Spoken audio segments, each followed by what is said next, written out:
Halo, selamat pagi saudara. Kini saatnya saya, Doni Hermatra, mengantarkan sejumlah informasi dari Semarang. Berikut 3 berita utama kami pagi ini, di antaranya.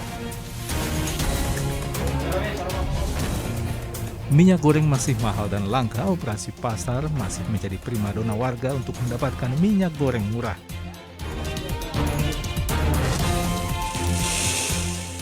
Polisi membongkar peredaran jutaan rupiah uang palsu di Pekalongan yang akan digunakan sebagai uang mahar pernikahan.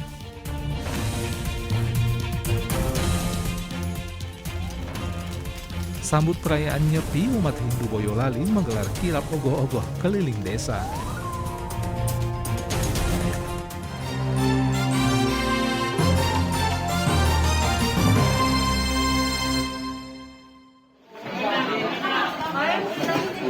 Kementerian Perdagangan sepertinya belum berdaya mengatasi kelangkaan dan naiknya harga minyak goreng, sehingga operasi pasar murah masih diserbu warga. Seperti yang terpantau di kantor Balai Desa Mokaha, Kecamatan Jatinegara, Kabupaten Tegal, Rabu siang. Para ibu rumah tangga menyerbu operasi pasar minyak goreng. Mereka rela menunggu jauh sebelum operasi pasar dibuka agar bisa mendapatkan jatah. Operasi pasar murah yang digelar Dinas Koperasi, UKM, dan Perdagangan menyediakan 1.380 liter minyak goreng dengan harga Rp14.000 per liter. Namun warga dibatasi hanya boleh membeli 2 liter. Pembatasan dan persyaratan menunjukkan kartu keluarga sangat dikeluhkan warga. Cukup susah, Pak, karena sekarang cari minyak tuh susah lah. Di pasaran juga nggak ada, jarang, terus harganya mahal. Di minimarket juga sekarang 1 liternya 18.000. Cukup kesulitan karena kami memasak membutuhkan minyak goreng. Dalam hitungan jam minyak goreng ludes sehingga sebagian warga tidak mendapatkan bagian. Pemerintah desa akan mengajukan operasi pasar serupa dalam waktu dekat. Dan mudah-mudahan ini bisa membantu daripada kebutuhan masyarakat dan untuk menekan kelangkaan minyak goreng di masyarakat. Selama sebulan terakhir, minyak goreng sesuai harga yang dipatok oleh pemerintah menjadi barang yang sulit ditemukan warga baik di retail modern maupun di pasar tradisional. Kuncoro Wijayanto melaporkan dari Kabupaten Tegal.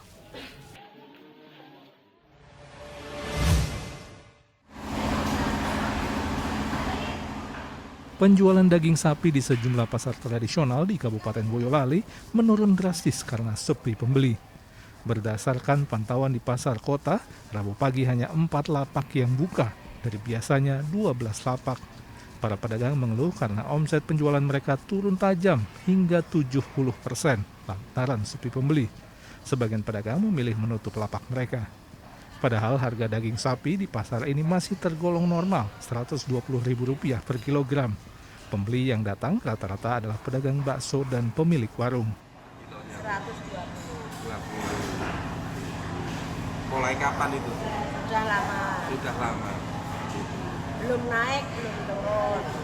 Masih stabil. Terus penjualan gimana, Bu? Penjualannya menurun. Menurun banyak. Berapa persen? 70-an%. 70-an. Biasanya sehari berapa? Sehari ya 1,5, 1,2 kintal. Sekarang cuma 40. Itu sudah banyak. Masalahnya orang mantu tidak ada. Tidak boleh mantu. Pandemi itu ya? Pandemi. Nggak ada orang berdaging untuk mantu, nggak ada. Sudah 2 tahun ini. 2 tahun. Terus ini banyak pedagang yang tutup ini kenapa, Bu? Karena ya nggak payu aja. Sepi pembeli. Sepinya pembeli daging sapi ditengarai karena daya beli masyarakat yang juga menurun akibat pandemi COVID-19. Yulianto melaporkan dari Kabupaten Boyolali.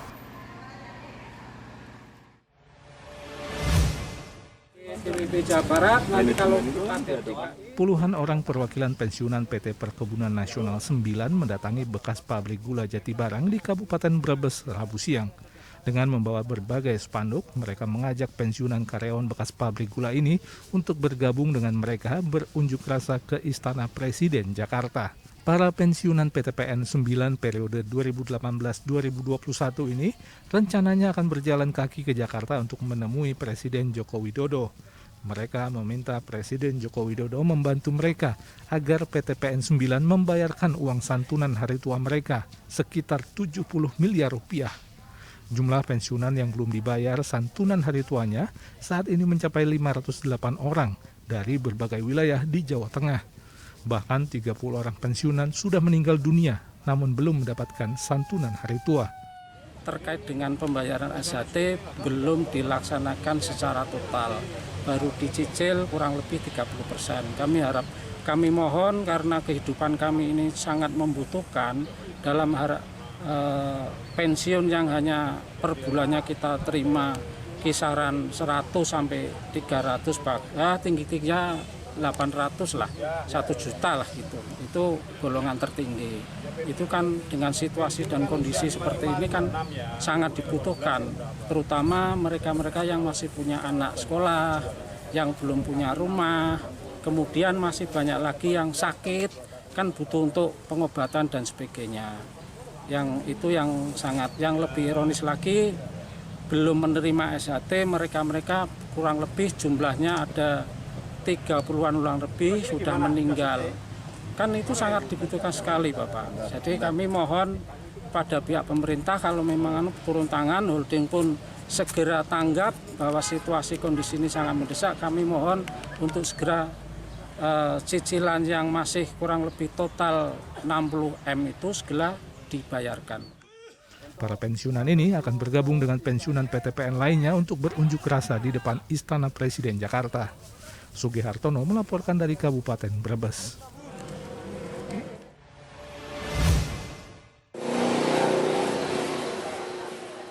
Pemerintah Kota Semarang terus mempercepat vaksinasi booster hingga ke tingkat kelurahan dan RW.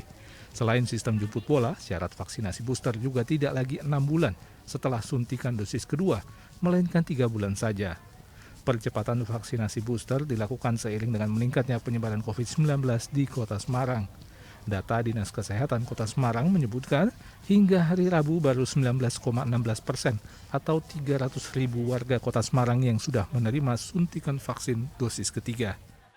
Kalau dari pikirnya KPCP itu kurang lebih sudah 19,16% ya, atau kurang lebih hampir 300.000. Kalau kita lihat yang di belakang ini, kita melakukan percepatan di beberapa RW atau kelurahan, kemudian teman-teman rumah sakit melakukan juga, kemudian ada bantuan dari teman-teman dari TNI Polri juga mengupayakan sampai di detik-detik di bulan Februari kemarin.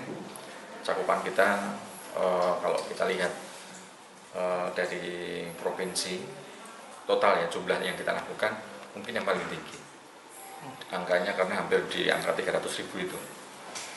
Cuman kalau persentase, kalau kita lihat memang kita di bawahnya teman-teman di Magelang sama Surakarta, karena memang penduduk yang mereka lebih sedikit. Kasus COVID-19 di Kota Semarang masih tinggi. Tercatat ada 781 orang warga yang terpapar COVID-19. Karena kasus COVID-19 masih tinggi, rangkaian perayaan Hari Jadi Kota Semarang ke-475 tahun dibuka secara sederhana Rabu pagi.